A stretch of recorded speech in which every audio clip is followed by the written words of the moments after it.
प्रिया दीदी के चैनल को लाइक, शेयर, कमेंट, सब्सक्राइब जरूर करें। पाचही पेड़ा बाबा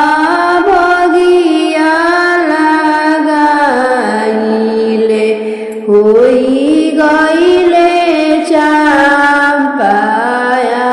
चंपायानार होई गईले चंपायानार ताही ऊपर सीता खेलेली झुमरिया राम जी चलावे गुरदेल राम जी चलावे गुरदेल खेलिया खेली के सीता घर के लौटली हो रघुवर धरेले दहिनी बाही रघुवर धरेले दहिनी बाही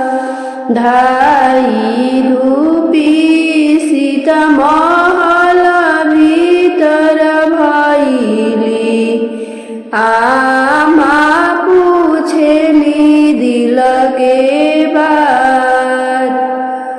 आमा पूछेली दिल के बात कहाँ लगवलू सीता ठीक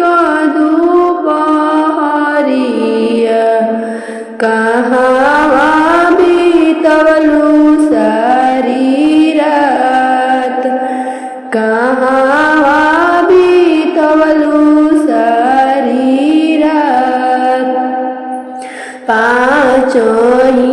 पेड़ा बाबा बगिया लगाइले होई गईले चंपायानार ताही